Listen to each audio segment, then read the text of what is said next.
क्या मुकेश सहनी ने सरेंडर कर दिया है? 15 सीट 60 से सीधे 15 पे आ गए। बट्टे 4। मुकेश सहनी थाली के व्यंजन है। हम्म, कब किधर उड़क जाए कोई नहीं जानता। अपने जनता के भी जाने का मादा नहीं है, इसका सीधा मतलब है कि आप डर रहे सरेंडर हैं। कर सरेंडर पे सरेंडर हाँ। करते हो आ रहे हैं।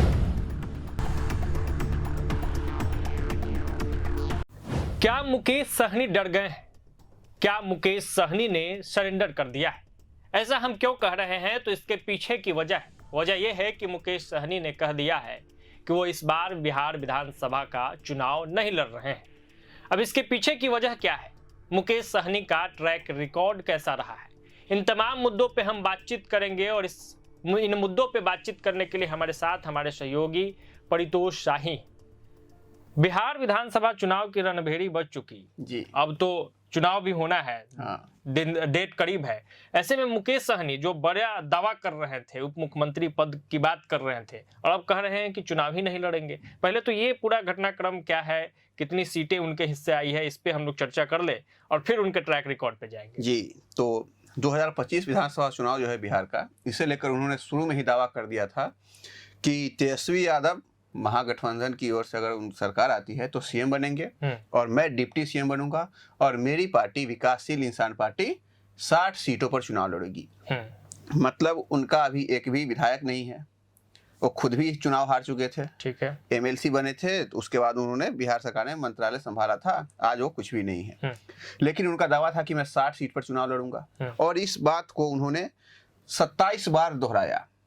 उन्होंने 2 बात कि मैं 60 सीट पर चुनाव लड़ूंगा और डिप्टी सीएम बनूंगा, इस बात को उन्होंने पिछले 27 बार दोहराया। पिछले 3 महीने में 27 बार दोहराया और आज भी 27 सीट उस पे डिप्टी सीएम वाले पद पे अडिग हैं। तो अंत में पहले 60 सीट पर गए। 60 सीट देने का कोई मतलब था नहीं। अगर वो 60 मांगते तो कांग्रेस 70 क्यों नहीं मांगे कि उसके पास 19 विधायक है। बिल्कुल। अगर वो 60, कांग्रेस 70, सीपीआईएमएल जो वाम दल के का जो स्ट्राइक रेट था काफी अच्छा रहा था, बहुत बढ़िया रहा। हाँ, और राजद तो खुद में राजा थी ही, मतलब महागठबंधन में एक पर कौन है तो राजद। तो 243 सीट है टोटल, इन सबको जोड़ दिए 300 पार चला जाता, तो पूरा समीकरण वहीं पे खराब हो जाता। तो इनको जब बताया गया कि आप 60 सीट किस आधार पे मांग रहे हैं, मतलब बातचीत का दौर चला, बैठकों की दौर कई बार चली।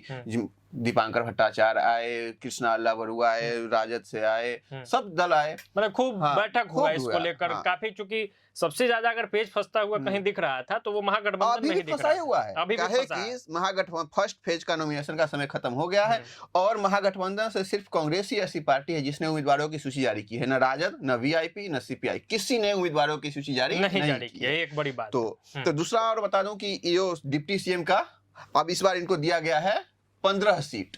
60 से सीधे 15 पे आ गए। बट्टे 4। 60 बट्टे 4 15 ये उनका बाई 4 कर दिया गया है। मतलब 25% पे उनको ला दिया गया है और बताया गया है कि आप क्या है। बीच में उनको कहा गया था कि आपको 18 सीट मिलेगा, लेकिन 10 सीट राजद अपने उम्मीदवारों को उतारेगी आपके सिंबल पे। यह 2020 में भी उनके साथ हो चुका था, जब बीजेपी ने अपने उम्मीदवारों को उनके सिंबल पे उतारा था और जब इन्होंने 239 में नहीं किया तो बीजेपी अपने चारों विधायकों को अपने साथ ले आई। तो 15 सीट ऐसे हो गया बिहार विधानसभा चुनाव में लड़ने के लिए। और उसमें से कहा गया इसके अलावा भी आपके पास 2 ऑप्शन है, 2 एमएलसी और एक राज्यसभा राजद अपने कोटे से उनको देगी। तो इनका कहना था कि मैं राज्यसभा नहीं जाऊंगा, मैं विधानसभा चुनाव ही नहीं लड़ूंगा, लेकिन मैं डिप्टी सीएम बनूंगा। तो डिप्टी सीएम कैसे बनेंगे? तो एमएलसी बन के बन सकते हैं। लेकिन इनको आपने कहा है कि क्या उन्होंने सरेंडर कर दिया है। अगर आप जनता के समर्थन से चुन के नहीं आ सकते हैं, आप में जनता के भी जाने का मादा नहीं है, इसका सीधा मतलब है कि आप सरेंडर कर गए। सरेंडर कर पहला तो बात यही हो गया कि कहां आप 60 सीट की बात कर रहे थे और आप 15 सीट पे आ गए। तो महागठबंधन के अंदर ही मुकेश सहनी ने सरेंडर कर दिया है। पहला तो यही मतलब सरेंडर पे सरेंडर करते हो आ रहे हैं। अब दूसरा बात जो महत्वपूर्ण है कि खुद मुकेश सहनी का ट्रैक रिकॉर्ड कैसा रहा है? क्या मुकेश सहनी एक भी चुनाव जीते हैं? नहीं, जनता के बीच में जाके वो कुछ नहीं जीते हैं। एक बार वो एमएलसी बने हैं और उनको लेकर जब बिहार बीजेपी के जो चीफ हैं दिलीप जायसवाल से पूछा गया था क्या आपके लिए आपका जो दरवाजा है एनडीए का दरवाजा उनके लिए खुला हुआ है, तो उन्होंने एक बड़ी अच्छी बात कही थी जो उन्होंने अपने तरफ से कही थी कि मुकेश सहनी थाली के व्यंजन है। कब किधर उड़क जाए कोई नहीं जानता, लेकिन एनडीए में उनके लिए रास्ता बंद हो गया है। जब एनडीए ने पूरा बता दिया कि आप एनडीए में नहीं आ सकते हैं, आपके लिए यहाँ पर कोई जगह नहीं है, हमारे बीच सीटों का बंटवारा हो गया है, हमने उम्मीदवारों की सूची जारी कर दी है, हमें अब कोई असमंजस की स्थिति नहीं है, हमारे 243 के 243 उम्मीदवार अब मैदान में जा चुके हैं। तब उन्होंने राजद के पास फिर हो गए, वहां पर उनको फिर मनाया गया। कल आपको पता होगा जो गुरुवार का क्या घटनाक्रम रहा कि सबसे पहले उनको लगा कि हमको कोई पूछने वाला नहीं है, तो 12 बजे प्रेस कॉन्फ्रेंस करने वाले थे, उस समय टल गया। फिर 4 बजे करने वाले थे, वो भी टल गया। फिर शाम में 6 बजे किए और तब जाके कुछ उनको समझ में आया कि मैं क्या हूं और मेरी हैसियत क्या है। महागठबंधन के में शामिल दलों ने उन्हें बताया कि आप 60 सीट बेबुनियाद रूप से मांग रहे थे, बिना कोई आधार के मांग रहे थे, आपको 15 मिलेगा और 15 के बाद आपको 2 MLC, एक राज्यसभा पर। एक बीच ये भी खबर आई कल शाम में कि मुकेश सहनी दरभंगा जिले के गौराबोरम से चुनाव लड़ना, नामांकन दाखिल 17 को करेंगे, मतलब आज नामांकन की आखिरी तिथि थी तो करेंगे। लेकिन फिर खबर आई कि नहीं, यहाँ से राजद के एक उम्मीदवार ने नामांकन दाखिल कर दिया है। मतलब लड़ने वाले थे मुकेश सहनी, नामांकन दाखिल कर दिया राजद के कैंडिडेट ने, तो क्या चुनाव लड़ेंगे? तो अंदर की बात तो यही है कि पत्ता काट दिया गया है, ये खुद से अनाउंस नहीं किए हैं, पत्ता काट दिया गया है। बिल्कुल। 2019 के लोकसभा चुनाव में भी वो चुनाव हार गए थे, फिर विधानसभा चुनाव में सिमरी बख्तियारपुर से लड़े, वहां भी हारे। मतलब जनता के समर्थन से चुन के नहीं आए हैं। मुकेश सहनी विधानसभा चुनाव भी हार चुके हैं, मुकेश सहनी लोकसभा चुनाव भी हार चुके हैं, जनता द्वारा उन्हें कभी चुना नहीं गया है। तो ऐसे में ये डर तो लाजमी है। तो अब अगर हम बात करें कि इस बार का जो चुनाव है उसमें मुकेश सहनी जो दावा कर रहे हैं कि हम डिप्टी सीएम का पद हमें मिलना चाहिए, तो जो ट्रैक रिकॉर्ड उनका रहा है या इस बार जो उनको भागीदारी मिली है, क्या उस हिसाब से लगता है कि ये पॉसिबल है? आपको बता दें कि जब मुकेश सहनी ने कहा था कि मैं 60 सीटों पर चुनाव लड़ूंगा 2025 की शुरुआत में ही, और मैं डिप्टी सीएम मैं बनूंगा, तेजस्वी हमारे छोटे भाई हैं लेकिन वो सीएम बनेंगे, तो कांग्रेस एकदम तिलमिला गई, बोली कि जिसके पास अभी कुछ नहीं है वो अगर डिप्टी सीएम बन रहा है, तो कांग्रेस से इसके बाद अलग मांग कर दी कि अगर तेजस्वी यादव सीएम बनते हैं, महागठबंधन की सरकार बनती है, तो कांग्रेस से 2 डिप्टी सीएम बनेंगे। हाँ, क्योंकि तो, उस लिहाज से अगर देखा जाए तो, और उसने समीकरण नहीं बताया लोकसभा में भी और पिछले विधानसभा चुनाव का भी, तो इनसे तो बढ़िया परफॉर्मेंस रहा है। और कांग्रेस का लोकसभा में बहुत अच्छा प्रदर्शन था। अगर आप पप्पू यादव को जोड़ दे, क्या है कि पप्पू यादव अपने आप को राहुल गांधी और प्रियंका गांधी के भक्त कहते हैं, खुलेआम कहते हैं, समर्थित उम्मीदवार भी थे एक तरह से। 4 उम्मीदवार कांग्रेस के मतलब लोकसभा में है, काफी अच्छा हुआ ना। बिल्कुल।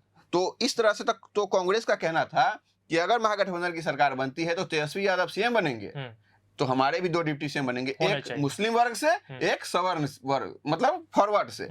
तो अगर मान लीजिए ऐसा कुछ, हम लोग जानते नहीं कि नतीजा क्या आने वाला है, महागठबंधन की सरकार बनती है तो एक सीएम और 4-5 डिप्टी सीएम नहीं हो जाएगा? बिल्कुल। तो ये तो संभावित मतलब हो ही नहीं सकता है। ये तो समझ जाइए, 2 कांग्रेस, एक अगर वीआईपी, तो सीपीआई का ट्रैक रिकॉर्ड इतना अच्छा रहता है, स्ट्राइक रेट इतना अच्छा रहता है, वो पीछे भागेगी। हाँ, तो उसको भी एक मांग हो जाएगा उनका भी कि भाई एक डिप्टी सीएम हमारे तरफ से भी बना दो। बताइए, तो जनरल नॉलेज पढ़ने वाले बच्चों को भी इतिहास एक नया उनको जुट जाएगा कि बिहार में 1 सीएम और 4-5 डिप्टी सीएम बन जाने वाला है।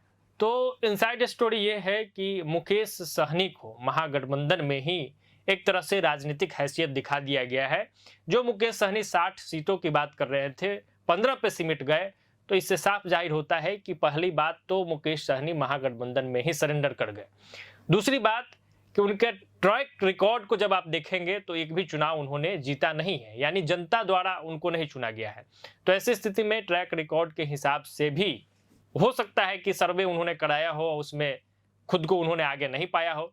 और दूसरी बड़ी बात कि एक बार फिर से उनका टिकट काटा गया है एक तरफ से। अब देखिए, जिस सीट से वो दावा कर रहे थे उस सीट से राजद के उम्मीदवार को मैदान में उतार दिया गया है। तो बाकी जनता मालिक है और जनता ज़्यादा बेहतर बताएगी। कमेंट बॉक्स में आप भी अपनी राय और प्रतिक्रिया दे सकते हैं। बिहार के राजनीति से जुड़ी हुई तमाम मुद्दों पर हम लगातार अंदर की बात लेके आपके सामने आ रहे हैं, एनालिसिस सामने लेकर आ रहे हैं। आपको भी लगता है कि किसी विषय पे बातचीत होनी चाहिए, चर्चा होनी चाहिए, तो कमेंट बॉक्स में आप वो भी बता सकते हैं। इस वीडियो में फिलहाल इतना ही। देखते रहिए प्रभात खबर। प्रभातखबर.com, विश्वास वही, रफ्तार नहीं।